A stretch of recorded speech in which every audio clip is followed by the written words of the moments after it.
पिछले वीडियो में जो अपन ने पढ़ा उसके आगे अपन शुरू करते हैं। ठीक है, तो प्रश्न क्रमांक 2 देखते हैं। यह करनी 7 प्लस करनी 7 ये इस टाइप से दिया है।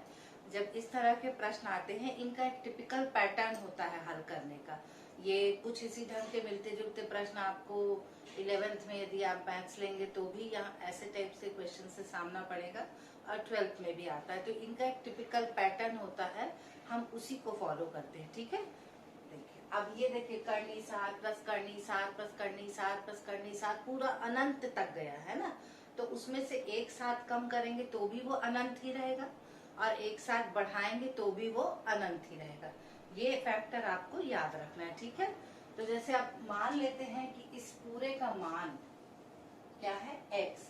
मान लो x बराबर है करनी 7 प्लस करनी 7 प्लस करनी 7 प्लस करनी 7, इस तरह से ये है।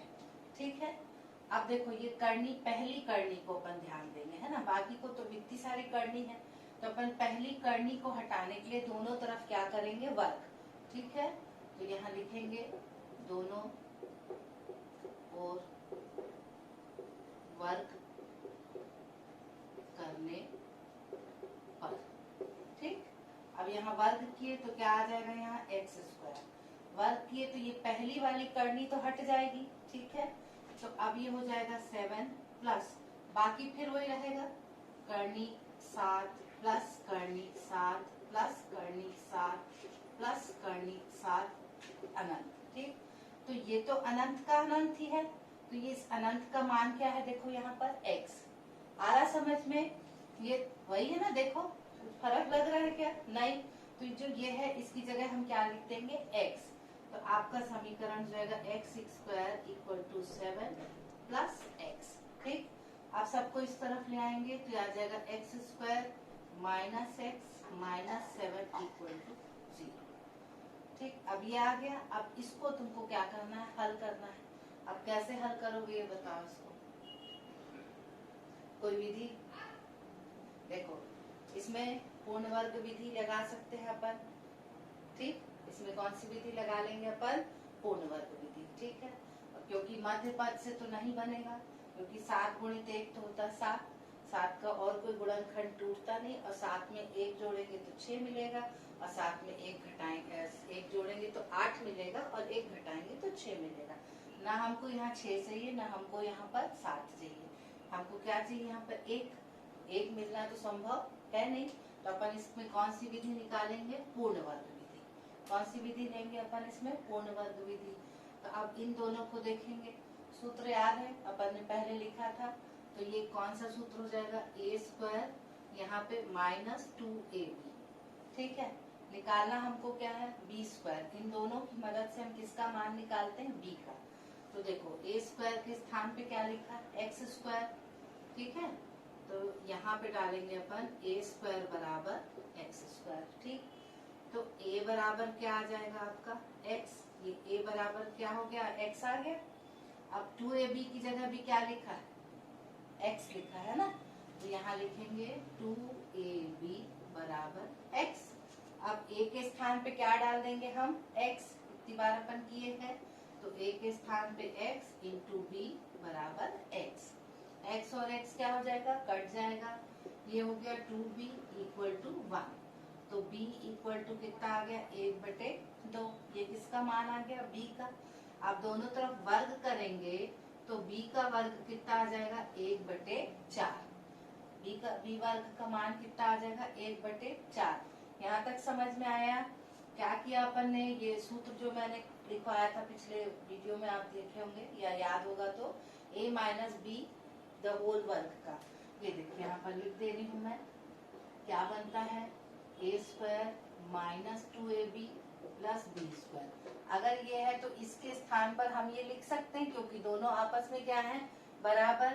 तो हम इसको पूर्ण वर्ग में परिवर्तित करेंगे। ठीक, तो ये तो a स्क्वायर माइनस 2ab, क्योंकि ये माइनस है तो माइनस वाला सूत्र लेंगे अपन। तो a स्क्वायर बराबर एक्स स्क्वायर। तो a बराबर क्या हो गया आपका, x हो गया। आप देखो 2ab बराबर भी क्या है, देखो यहाँ पर x। a के स्थान पे a का मान रख दिए x, x और x कैंसिल, तो 2b बराबर 1, b बराबर 1/2। अब b बराबर 1/2 आया तो b का क्या कर देंगे अपन, वर्ग। तो कितना आ गया, 1/4। तो इसमें हम क्या करेंगे, 1/4 को जोड़ेंगे और 1/4 को घटाएंगे, ठीक है। हो गया x² minus x plus 1/4 minus 1/4 minus 7 equal to 0, ठीक है। अब ये इतना हिस्सा लेंगे तो ये पूर्ण वर्ग बन गया अपना, ठीक है ना। ये देखो b² हो गया, 2ab की जगह x हो गया और a² की जगह x² हो गया। तो देखो a का मान कितना है x, b का मान कितना है 1/2। तो ये देखो किसका सूत्र है, a minus b the whole square का। तो ये अपन कर देंगे x माइनस 1/2 का वर्ग माइनस, अब इसमें एलसीएम कितना निकल जाएगा 4, -1, यहाँ प्लस ले लेते -1 और 7 चौको 28 इक्वल टू 0। ये हो गया x माइनस 1/2 का स्क्वायर माइनस 29/4 इक्वल टू 0। अब इसको पक्षांतर कर देंगे तो हो गया x माइनस 1/2 का स्क्वायर इक्वल टू 29/4, ठीक। अब स्क्वायर हटाएंगे तो रूट लग जाएगा सामने, तो ये हो जाएगा x minus 1/2 equal two plus और माइनस 29 का कोई भी वर्गमूल नहीं होता तो इसलिए इसको 29 ही रखेंगे। 4 किसका वर्ग है, 2 का, तो बटे 2, ठीक। अब देखो एक बार प्लस लेंगे और एक बार माइनस, जब प्लस लेंगे तो ये हो जाएगा x माइनस 1/2 बराबर करनी 29/2, माइनस 1/2 पक्षांतर होगा तो x बराबर करनी 29/2 प्लस 1/2, तो x बराबर हो जाएगा करनी 29 प्लस 1 इस पूरे में बटे 2, क्योंकि दोनों का समान है, क्या बोलेंगे, हर सॉरी, है ना। तो लघुत्तम एक ही आएगा 2। अब नेगेटिव लेंगे अगर अपन तो x माइनस 1/2 ये हो गया माइनस 29/2, तो x equal to minus 29/2 plus 1/2, ठीक है। तो यहाँ पर x इक्वल टू ये हो जाएगा 1 माइनस करनी 29/2। तो एक ही आंसर हो गया आपका और एक ये आंसर हो गया आपका, ठीक है। क्लियर हुआ आपको। तो करना वैसे ही है पूर्ण वर्ग विधि से, जैसे मैंने आपको बताया। गुणनखंड विधि इसमें नहीं लगेगी। आगे जब हम सूत्र विधि पढ़ेंगे तो इसको हम फिर सूत्र विधि से भी हल कर सकते थे। आया समझ में? चलिए तो ठीक है, ये वाला क्वेश्चन हो गया। अब अपन कुछ वर्ड प्रॉब्लम करेंगे, मतलब जो आपको दिए हुए हैं प्रश्न उनको पढ़ेंगे, उसके बाद फिर समीकरण बनाएंगे और समीकरण के आधार पे फिर हम इनका हल निकालेंगे, ठीक है। क्वेश्चन नंबर 3 देख लीजिए, आप अपनी बुक से क्वेश्चन पढ़ सकते हैं।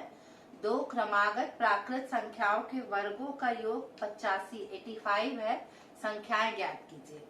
क्रमागत देखो शब्द, अगर आप इस प्रश्न को सही ढंग से पढ़ लें और समझ लें, प्राकृत संख्या सबसे पहली बात क्लियर है कि वो 1 से शुरू होती है, मतलब इसमें जो भी आंसर चाहिए अपन को वो धनात्मक मान चाहिए, ऋणात्मक मान हमको नहीं चाहिए।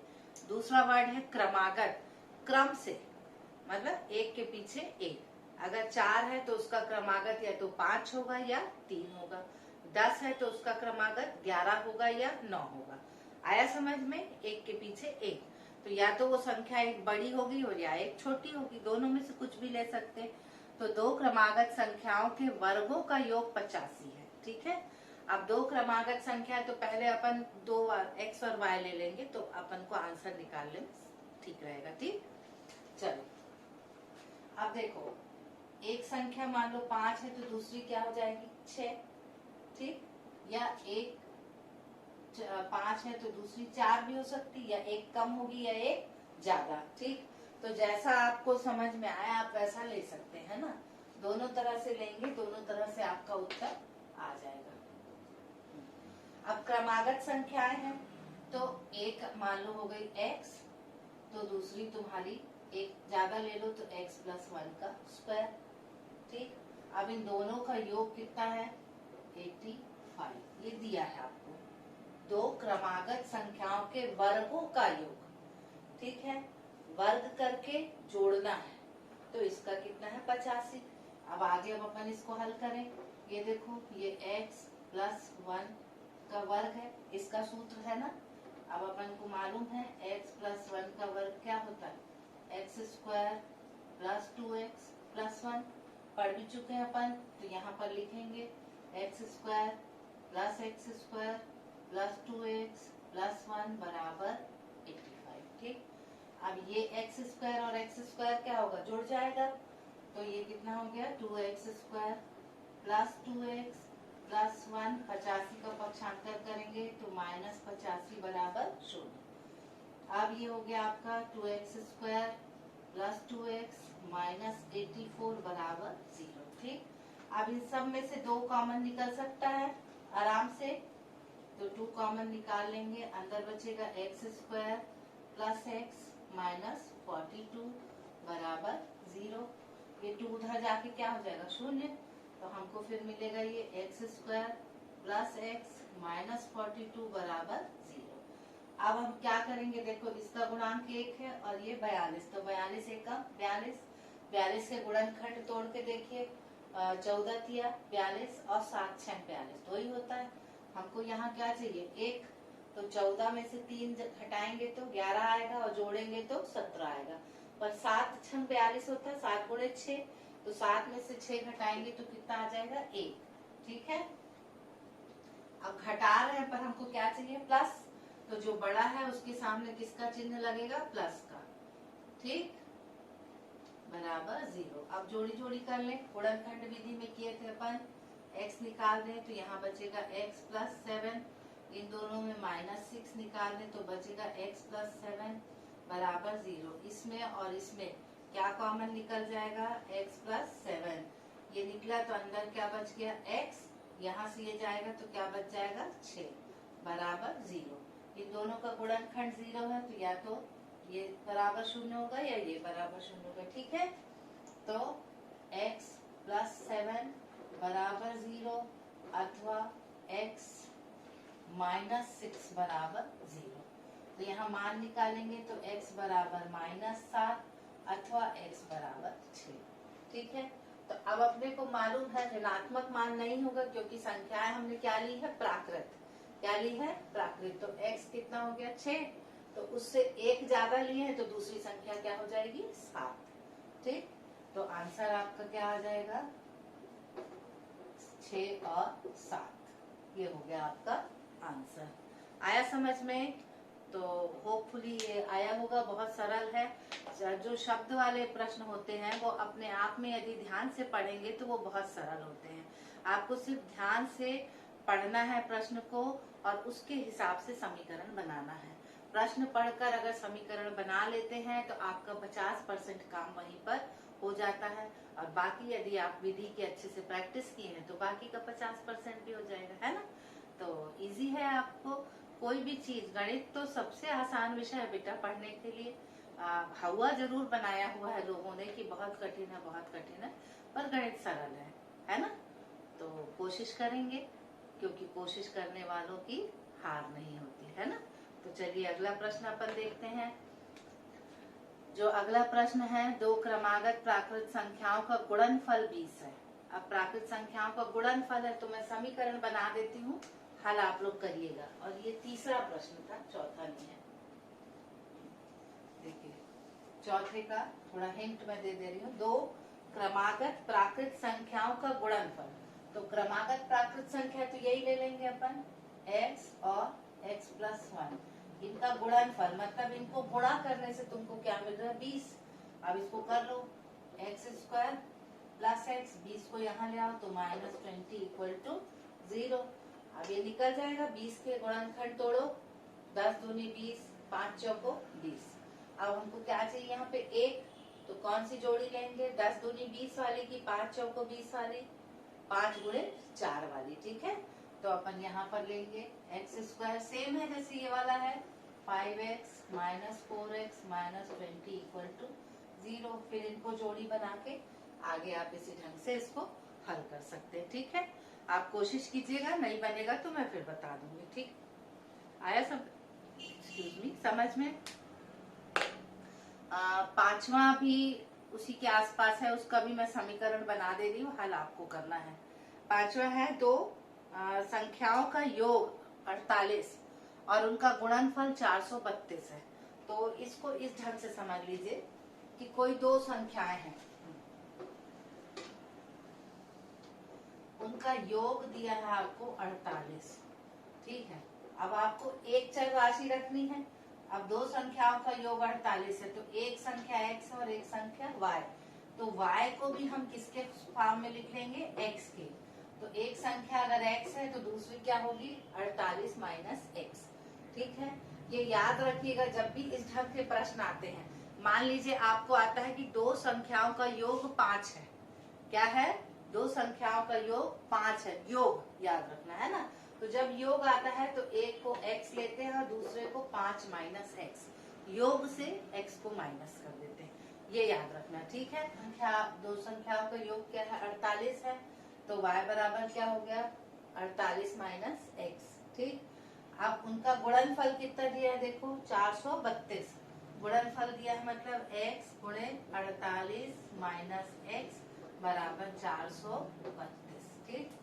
अब अपन इसको करेंगे तो 48x minus x square equal to 432। अब पक्षांतर कर लेंगे तो जाएगा x square minus 48x plus 432 equal to 0। तो ये क्या बन गया, एक तो वर्ग समीकरण बन गया। फिर इसमें 432 के गुणनखंड तोड़ेंगे, फिर 48 का करेंगे, यहाँ 432 का फैक्टर अपन तोड़ेंगे, गुणनखंड तोड़ेंगे, तो 36 और 12, इसको बस मैं बता दे रही हूँ। 48 को तोड़ना है अपन को 36 और 12, तो x square minus 36x minus 12x plus 432 equal to 0। जोड़ी जोड़ी बना लेंगे अपन। इसमें x कॉमन निकलेगा तो बचेगा x माइनस 36 माइनस 12 कॉमन निकलेगा, तो इसमें भी x माइनस 36 ही बचता है। गुणा करके देख लेना, क्योंकि इन दोनों का गुणनखंड कितना होता है, 432, ठीक है। तो एक हो जाएगा x माइनस 36, लीजिए मैंने पूरा ही कर दिया आपके लिए, ठीक है। अब कर ही देती हूँ, x माइनस 36 इक्वल टू 0 अथवा x माइनस 12 इक्वल टू 0। यहाँ से आ गया x बराबर 36 अथवा x बराबर 12, ठीक है। तो ये आपको ध्यान रखना है। क्लियर हुआ ये वाला पांचवा प्रश्न। इसके बाद बाकी आप लोग कर सकेंगे। तो देखिए, एक समकोण त्रिभुज का क्षेत्रफल 165 वर्ग मीटर है। यदि समकोण त्रिभुज के शीर्ष लंब की लंबाई उसके आधार भुजा से 7 मीटर अधिक है। शीर्ष लंब माने लंब, सीधा सीधा भाषा में की ऊंचाई जो है आधार से 7 मीटर अधिक है। मतलब यदि x है आधार तो लंब क्या है, x प्लस 7, और इसका क्षेत्रफल कितना दिया है, 165। तो त्रिभुज का क्षेत्रफल क्या होता है, 1/2 आधार गुणित ऊंचाई, उसी में अपन रख देंगे, ठीक है। तो मैं हिंट देते जा रही हूँ, बाकी करना आपको है ना। 7वां प्रश्न देखेंगे। क्षेत्रफल कितना दिया है, 165 वर्ग सेंटीमीटर, सेंटीमीटर है ना, देख लीजिएगा, वर्ग मीटर है शायद। चलो अभी मैं सेंटीमीटर ही ले ली, वर्ग मीटर है, वर्ग मीटर। चलिए, अब क्या बोल रहे हैं, यदि लंबाई x है, मतलब सॉरी आधार, आधार अगर x है तो जो ऊंचाई है वो क्या है, उससे 7 अधिक है, ठीक। आधार से ऊंचाई 7 अधिक है। अब अपने को क्षेत्रफल का सूत्र मालूम है, 1/2 आधार गुणित ऊंचाई, ये है। अब इसी में मान रख देंगे अपन। क्षेत्रफल है आपका 165, ये 1/2, आधार कितना है x और ऊंचाई है x प्लस 7, ठीक। अब 2 का पक्षांतर कर देंगे तो कितना आ जाएगा, देखो 330 आएगा, 5 दूनी 10, 6 दूनी 12, 3 2 है ना, ठीक। 65 दूनी कितना होता है, 60 दूनी 120 और 10 130 और 1 2 230, ठीक। 200 आएगा कि 300, 330, ठीक। चलो ये आएगा एक्स स्क्वायर प्लस 7x। अब पक्षांतर कर लेंगे तो x square plus 7x minus 330 बराबर 0। अब इसको फिर तोड़ देंगे अपन, 330 को गुणनखंड तोड़ेंगे, कितना आएगा करके देख लीजिए भाई। साइड में ऐसे 330 है तो 3 से जाएगा 110, और किससे जाएगा 11 से आएगा 10, और 10 से जाएगा। ठीक है, अब बीच में क्या चाहिए अपन को 7 चाहिए। अब कैसे होएगा बताओ, 7 किससे आएगा? इसमें तो कुछ मुझे तो नहीं समझ में आ रहा भाई, आप लोग देखिए तो, आप लोग को आएगा तो आ रहा है क्या? चलो इसमें 2 और कर दें, 2 5 10 और 5 1 5। ठीक, अब करो।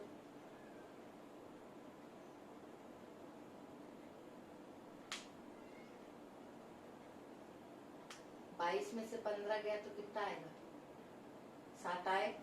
चलो तो ये देखो 11 दूनी 22 और 5 दिया 15, 22 में से 15 गया तो 12 में से 5 गया 7। ठीक है, तो इस ढंग से आपको निकालना है, इसीलिए मैंने आपको इस तरह से निकाल कर बताया। तो यहाँ पे आपका हो जाएगा x² plus 22x minus 15x minus 330 बराबर 0। फिर वो जोड़ी बना के आपको आगे हल करना है। समझ गए? बनेगा। इसमें मुख्य क्या है, ये 330 जैसे पिछला वाला था तो थोड़ी बड़ी संख्या है, तो आप जब अभ्यास करेंगे तो अपने आप आपको तोड़ना आ जाएगा। ठीक, सबसे आसान है, उसका लघुत्तम निकाल लीजिए, फिर उसके बाद जोड़ी जोड़ी बनाकर देखिए कि किन दोनों जोड़ियों को जोड़ने या तोड़ने से मध्य पद आपको मिल रहा है। ठीक, तो ये थोड़ा सा प्रैक्टिस की चीज है, आप करेंगे तो आपसे बनेगा। आगे देखें आप 7 8। चलो अब उम्र वाला देख लेते हैं अपन, 2 है तो एक 9वां प्रश्न देख लेते हैं। एक व्यक्ति और उसके पुत्र की वर्तमान आयु का योग 45 है। देखो ये भी वो योग वाला है, तो 2 का योग 45 है, तो नेचुरली एक की उम्र मान लो, पिता की उम्र x ले ली अपन, पिता की आयु मान लो हमने क्या ली, x लिया। ठीक, कौन सा प्रश्न है ये, 9वां। तो पुत्र की आयु कितनी हो जाएगी भाई? अभी पिछले में मैंने बताया है योग से x को घटा देंगे। ठीक, यही बताया ना अपन ने, वही ले लेंगे। अब ये कह रहे हैं 5 वर्ष पूर्व दोनों की आयु का गुणनफल। 5 वर्ष पूर्व, तो सबसे पहले 5 वर्ष पूर्व तो ये वर्तमान आयु है, तो 5 वर्ष पूर्व क्या करेंगे, दोनों की आयु से 5 क्या कर देंगे, घटा देंगे। तो यहाँ लिख लीजिए, है ना, 5 वर्ष पूर्व। तो पिता की आयु कितनी थी, आयु है x माइनस 5, और पुत्र की आयु कितनी हो जाएगी, 45 माइनस x माइनस 5। तो 45 में से 5 गया, कितना आ गया, 40। तो पुत्र की आयु हो जाएगी 40 माइनस x। तो 5 साल पहले दोनों की आयु इतनी थी। आगे पढ़ते हैं, 5 वर्ष पूर्व दोनों की आयु का गुणनफल, दोनों की आयु का गुणनफल उस व्यक्ति की आयु का 4 गुना था।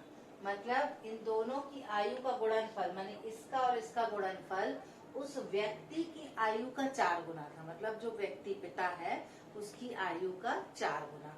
अब इसको अपन समीकरण के रूप में कैसे लिखेंगे वो देख लीजिए। दोनों की आयु का 5 वर्ष पूर्व दोनों की आयु का गुणनफल, तो 5 वर्ष पूर्व दोनों की आयु क्या थी, x माइनस 5 और 40 माइनस x। इन दोनों की आयु का गुणनफल व्यक्ति की आयु के 4 गुना, माने दोनों उस व्यक्ति की आयु का 4 गुना थी। तो अब उस व्यक्ति की आयु का 4 गुना में अपन प्रेजेंट लेंगे कि पास्ट लेंगे, बताओ भाई, कौन सी आयु लेंगे, प्रेजेंट लेंगे कि पास्ट लेंगे, सोचे। चलो मैं ही बता देती हूँ। उसमें प्रश्न में जो दिया है उस प्रश्न को आप ध्यान से पढ़िए तो आपको समझ में आएगा कि वो क्या बोल रहे हैं ना।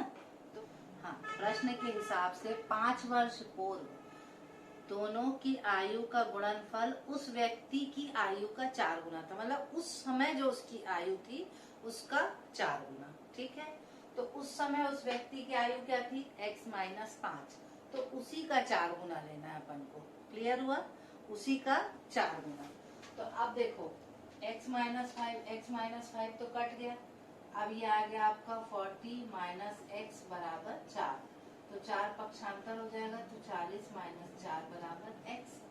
अब 40 में से 4 गया तो कितना आ गया आपका? 36। ये किसकी आयु हो गई? पिता की।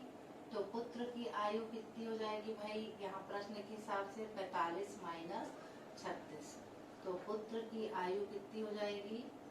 9 वर्ष। ठीक, और पिता की आयु कितनी आ गई आपकी? 36 वर्ष। तो ये दोनों आपका क्या आ गया? आंसर। क्लियर हुआ? तो ये क्या आ गया आपका? आंसर। ठीक, तो इसमें याद रखना है, हमेशा प्रश्न को बहुत ध्यान से पढ़ना है। अगर इसमें ये रहता कि दोनों के 5 वर्ष पूर्व दोनों की आयु का गुणनफल उस व्यक्ति की वर्तमान आयु का 4 गुना, तब हम यहाँ पर क्या लिखते? 4x। ठीक है, पर ये क्या कह रहे हैं? उसी समय का बोल रहे हैं ना, उसमें कोई एडिशनल तुमने ऐड नहीं किया। तो ये याद रखना है।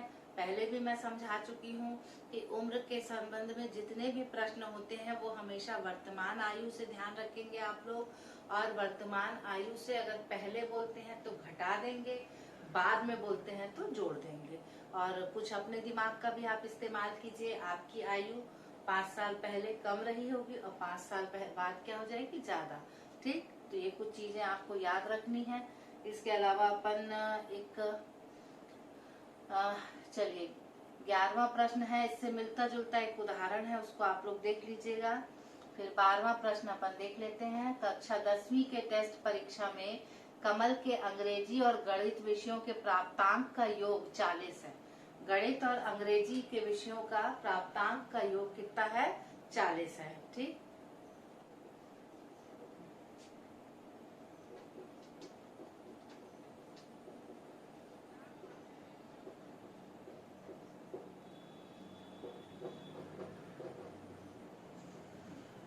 अब देखो दोनों प्राप्तांकों का योग 40 है, तो मान लो गणित में x मिला है तो अंग्रेजी में 40 माइनस x। ठीक है, यदि गणित विषय में उसके प्राप्तांक की पहले की तुलना में 3 अधिक और अंग्रेजी विषय में प्राप्तांक पहले की तुलना में 4 कम हो जाएं, तो दोनों विषयों के प्राप्तांकों का गुणनफल 360 हो जाता है। क्या कह रहे हैं? गणित विषय में जितना मिला था उससे 3 अधिक हो जाए। कितना? तुलना में 3 अधिक, और अंग्रेजी विषय में प्राप्तांक पहले की तुलना में 4 कम हो जाए। तो पहले गणित में x मिला था और अंग्रेजी में 40 माइनस x। अब अभी बोल रहे हैं कि गणित में उसको जितना भी मिला था उसमें 3 नंबर ज्यादा मिल गए, वही थोड़ा पढ़ लिया होगा। और अंग्रेजी में थोड़ा पहले अच्छे नंबर मिले थे इसलिए उसने ध्यान नहीं दिया, तो नंबर क्या हो गए उसके? कम हो गए। कितने कम हो गए? 4 कम हो गए। जितने भी मिले रहे उससे 4 कम हो गए। तो 40 में 4 गया तो कितना आ गया? 36। तो ये अब उसका लेटेस्ट रिजल्ट है कि गणित में उसको x+3 मिल रहे हैं और अंग्रेजी में उसको 36 माइनस x। तो ये दोनों प्राप्तांकों का गुणनफल कितना है? 360। दोनों का गुणनफल कितना है? 360। तो x+3 गुणित 36 माइनस x बराबर 360। ये है आपका प्रश्न। ठीक है, अब अपन इसको हल करेंगे। तो x गुणित 36 माइनस x प्लस 3 गुणित 36 माइनस x बराबर 360। ठीक है, अभी हो गया 36x माइनस x स्क्वायर। 36 दिया कितना हो जाएगा? 3 90 और 6 18, तो 108। ठीक है, माइनस 3x। 360 को भी यहीं ले आते हैं अपन। 360 बराबर 0। तो ये कितना? देखो ये x वाले 2 है, x स्क्वायर अकेला है तो माइनस x स्क्वायर। 36 में से 3 गया तो कितना आ जाएगा? 33 और 108। 360 में से 108 गया तो कितना आ जाएगा? 60 में से 8 गया तो 52 और 3 में से 1 गया तो 252। ये आ गया। अब माइनस चिन्ह को बाहर कर दें अगर तो आ जाएगा x square minus 33x plus 252 बराबर 0। अब यहाँ पर भी सिर्फ खेल क्या है, मध्य पद तोड़ने का है ना।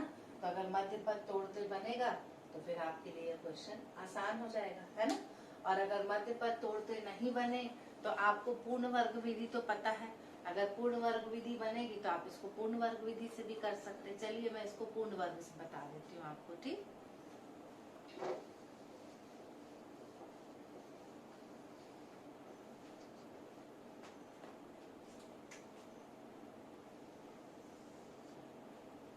अब पहले अपन ये देखो, इसके नीचे क्या लिखेंगे, a square minus 2ab plus b square, है ना।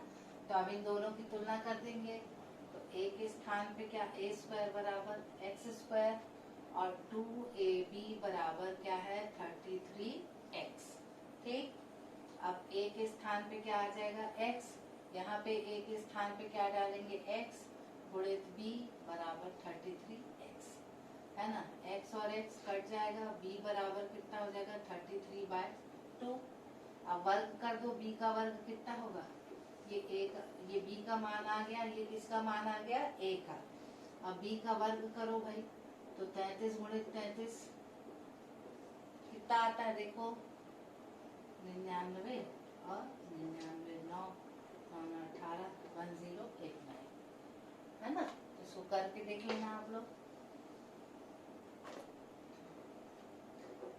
1089/4, ठीक।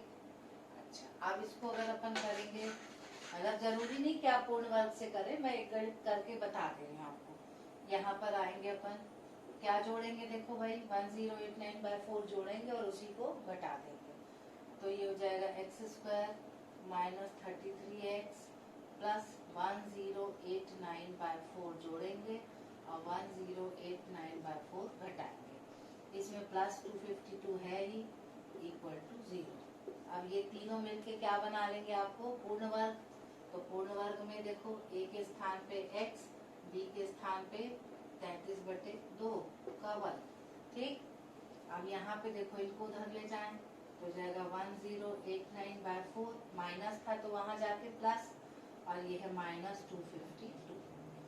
ये आ गया आपका x माइनस 33/2 का वर्ग, यहाँ पे 4, ये हो गया 1089 माइनस। अब इसको गुणा करेंगे तो 4 दूनी 8, 4 पंचे 20, 2 4 दूनी 8 और 2 10, ठीक है ना।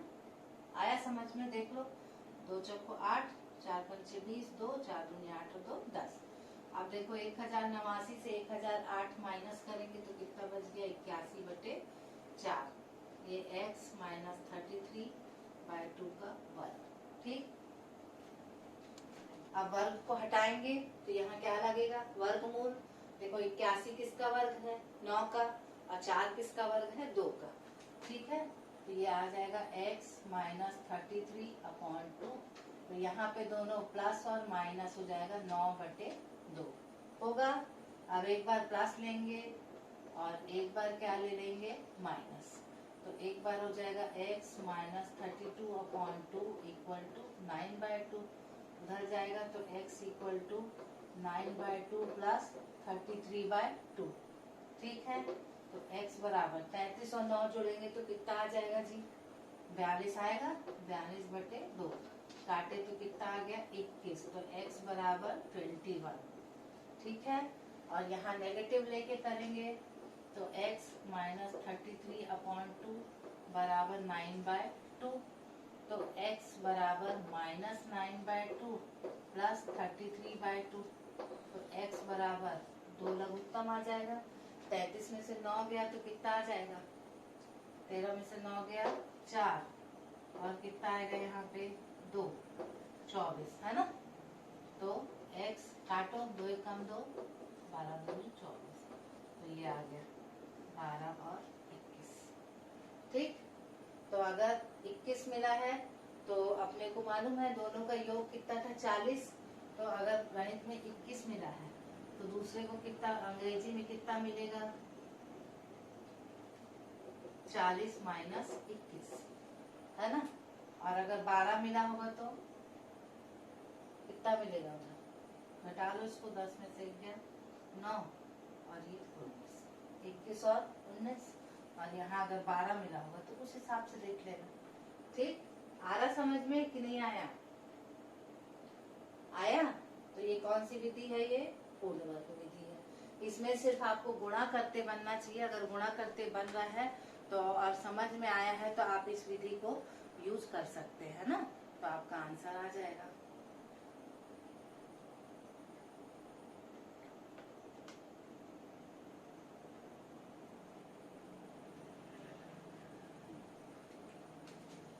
ये 19, 12 आया तो 40 में से 12 कितना आएगा? 28। ठीक,